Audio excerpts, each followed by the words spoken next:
Jai and Nicole were friends. They went to the same school when they came into the organization. So they were already besties and they remain best friends to this day. Nicole, she was just a handful. She had an attitude. She, one minute would be happy, the next minute she'd be crying, she'd be angry, she doesn't want to do things. But I just adored her. I was never a shy kid. I was more so a little stubborn. I mean, I think that's the way I would put it. Anytime someone tried to offer a suggestion or like guidance, I was just like, oh, nope, I know what I'm doing and this is what I'm doing. I would like to consider myself like a know-it-all. I was like a know-it-all back then. Like I thought I just knew it all. Jai and Nicole were part of this class of kids where we told our partner schools, we want some of your more confident kids, you know, more outspoken. Maybe we need to refine them a little bit. I was a very outdoorsy kid. I loved to do anything outside. My mother was in the military, so I wasn't originally born here or in Michigan. I ended up in Detroit because my mom retired from the Navy and we decided to move back to Detroit to help my grandmother. My grandmother had been addicted to drugs for about 18 years. I used to love riding bikes, rollerblading. I was actually a rough kid. I was a tomboy. I didn't like getting my hair done. I didn't like putting on clothes. I wanted to go outside. They used to clown me. They used to be like, you talk white.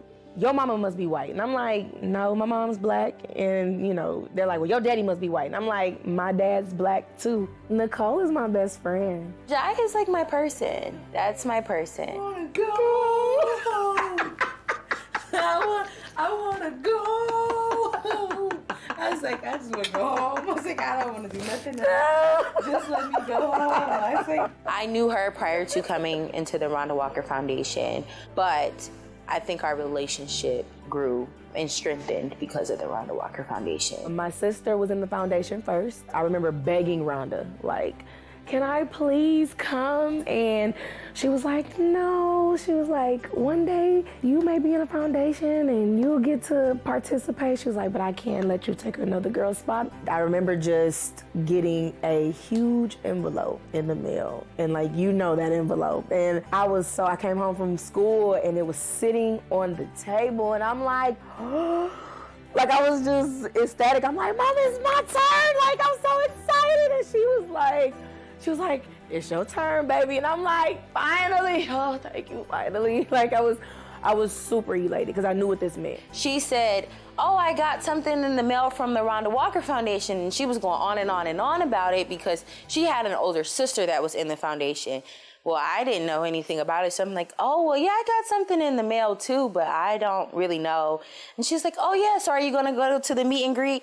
And I was like, yeah, I guess so. For me, it was 24-hour girl talk. I think that was the activity that I was like, whoa, okay. One of the workshops, I believe at the time, was something about like body image. And, you know, they were telling us like, you know, okay, what are some things you don't like? And, you know, people were listing things like weight, my skin complexion, my hair. And I was just like, you know, I had all those, you know, insecurities I had about myself. I had never said them out loud. And so I think 24-hour girl talk is the activity that made me face a lot of those, you know, issues. Facing it at that age helped me, you know, at 18, I was more sure of myself. I felt more confident in the skin than I am. I felt more confident in the body that I'm in. And then even at 21, and even now at 28, like I feel the most confident in who I am without any question. Learning how to eat, learning how to speak, learning how to carry yourself when people are watching. And I know back then in the Rhonda Walker Foundation, all eyes were on us. You know, we had to go speak to people at the events. We had to sell what the foundation is. We did a lot of fundraising ourselves. I've learned that being a woman is a biological fact, but being a lady is an art, and learning how to move and speak and present yourself in that way.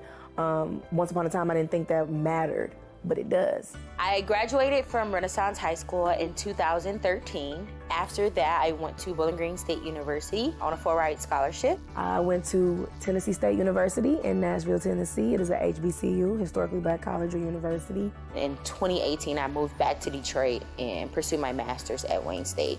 And I graduated with my master's in social work in 2020. That's one thing about the foundation.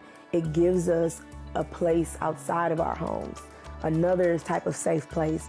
And that's what I felt when I was in the foundation, and that's what I try as a mentor and as a volunteer to continue to give to the girls, that this is a safe space and that we were once in your shoes. We were just like you once upon a time. Just being able to go through this journey with her of, you know, being alumni and then coming back and mentoring and then, you know, having our mentees and just being able to experience what we once experienced, but from the other side, it's just like, wow. I mean, so she gets it. My story and what I've been through definitely helps me deal with younger girls because I'm able to relate. Let's go.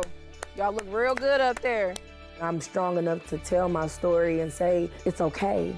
You're gonna be okay, because they think that they're the only person going through it. I just make sure I remind them that we're all sisters at the end of the day, regardless of our differences, which we will have, and regardless of how you may feel or think that person is, talk to her.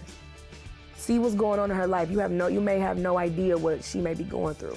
Sometimes the girls can be, you know, surface level, and it's like, talk to your sister. Ask her how she's doing. You'd be surprised what you may find out and why she may be acting the way she's acting today. I decided to seek a position with the Rhonda Walker Foundation as a full-time employee.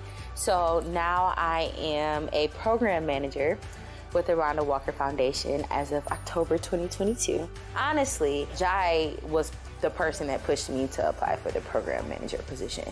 Yeah. She was like, why wouldn't you? I have a social work background, and so I worked in mental health. And so when the opportunity presented itself, so I started to doubt myself. I was like, I don't have any program management experience. But she was like, for the most part, you got it down pat. And I was like, okay. And so she helped me and she coached me all the way through. What keeps me coming back is the outcomes, the impact. Like, the formula works. Rhonda found a formula that works, and it works. We need constant volunteers. We need constant mentors, people who truly want to pour themselves into the community and into these girls.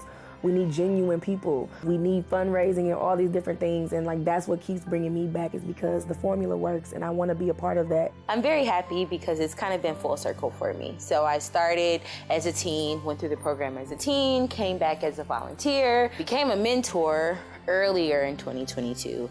And then in October 2022, actually came on board as a full-time staff member.